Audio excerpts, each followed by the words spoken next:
ಎಲ್ರಿಗೂ ನಮಸ್ಕಾರ. ಇವತ್ತಿನ ಮಕ್ಕಳಿಗೆ ತಂದೆ ತಾಯಿಯ ಬಗ್ಗೆಯೂ ಗಮನವಿರಲಿ. ಒಂದು ಹಳ್ಳಿಯಲ್ಲಿ ಅತ್ಯಂತ ಕಡುಬಡತನದಲ್ಲಿದ್ದ ಮನೆಯೊಳಗೆ ಒಂದು ಗಂಡು ಮಗುವಿನ ಜನನವಾಗುತ್ತೆ. ಆ ಮಗನಿಗೆ ಒಳ್ಳೆಯ ಶಾಲೆ ಕಲಿಸಬೇಕು ಅಂತ ತಂದೆ ತಾಯಿ ಒಂದು ಹೊತ್ತು ಊಟ ಬಿಟ್ಟು ರಾತ್ರಿ ತಮ್ಮ ಹೊಲದಲ್ಲಿ ದುಡಿದು ಹಗಲಲ್ಲಿ ಬೇರೆಯವರ ಹೊಲದಲ್ಲಿ ಕೂಲಿ ಮಾಡಿ ಮಗನನ್ನು ದೊಡ್ಡ ಶಾಲೆ ಕಲಿಸಿದರು. ತಂದೆ ತಾಯಿಯ ಆಸೆಯಂತೆ ಮಗನೂ ಸಹ ದೊಡ್ಡ ನೌಕರಿ ಸೇರಿದ. ಮಗ ಸಿಟಿಯಲ್ಲಿ ನೌಕರಿ ಮಾಡುತ್ತಾ ಅಲ್ಲೇ ತನ್ನಂತೆ ನೌಕರಿ ಮಾಡುವವಳನ್ನು ಮದುವೆಯಾದ. ಎತ್ತ ತಂದೆ ಹಾಸಿಗೆ ಹಿಡಿದ. ಒಂದು ದಿನ ಹಬ್ಬಕ್ಕೆ ಅಂತ ಹೆಂಡತಿಯನ್ನು ಕರೆದುಕೊಂಡು ಕಾರಿನಲ್ಲಿ ತನ್ನ ಹಳ್ಳಿಗೆ ಬಂದ.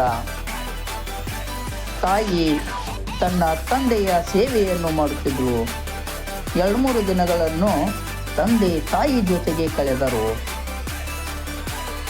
ಹಬ್ಬ ಮುಗಿಸಿ ಮಗ ಸೊಸೆ ನಗರಕ್ಕೆ ಹೋಗಲು ತಯಾರಿಯಾಗುತ್ತಿದ್ದರು. ತಾಯಿ ಮಗ ಸೊಸೆಗಾಗಿ ಜೋಳದ ಹಿಟ್ಟಿನ ಡಬ್ಬಿ, ಖಾರದ ಡಬ್ಬಿ, ಉಪ್ಪಿನಕಾಯಿ, ಹಪ್ಪಳ, ಶಾಂಡಿಗೆ, ಹುಂಚಿನ ಡಬ್ಬಿ ಎಲ್ಲವನ್ನು ತಂದು ಕಾರಿನ ಡಿಕ್ಕಿಯೊಳಗೆ ತುಂಬಿದಳು. ಮಗ ಸೊಸೆ ಕಾರು ಹತ್ತಿದ್ರು. ಮಗ ಇನ್ನೇನು ಕಾರು ಶುರು ಮಾಡಿ ಹೋಗಬೇಕು. ತಂದೆ ತಾಯಿಯನ್ನು ಕರೆದ. ತಾಯಿ ಒಳಗೆ ಹೋದಳು. ಅಷ್ಟರಲ್ಲಿ ಸೊಸೆಗೆ ಅದೇನೋ ನೆನಪಾಗುತ್ತೆ. ಅತ್ತೆ, ಶೇಂಗಾ ಮರೆತು ಬಿಟ್ರಲ್ಲ ಎಂದು ಕೂಗಿಕೊಂಡಳು. ಆಗ ಆ ತಾಯಿ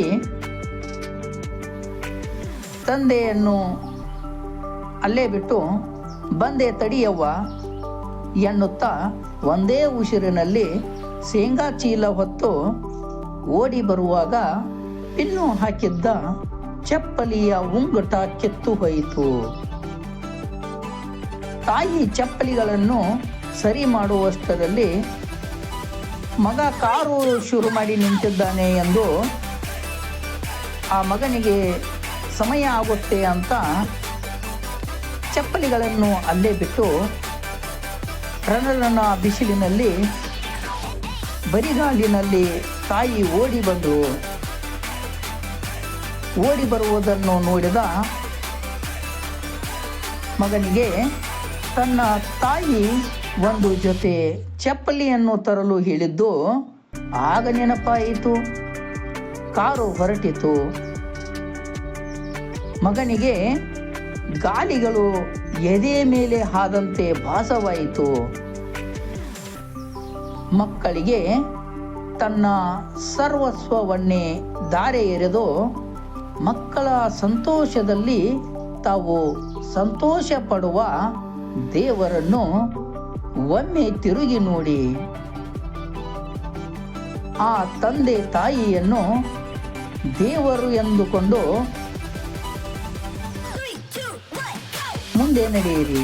ಇಲ್ಲದಿದ್ದಲ್ಲಿ ಅಂತಹ ತಂದೆ ತಾಯಿಗೆ ನಾವು ಮಕ್ಕಳಾಗಿ ಹುಟ್ಟಿ ಪ್ರಯೋಜನವಾದರೂ ಏನು?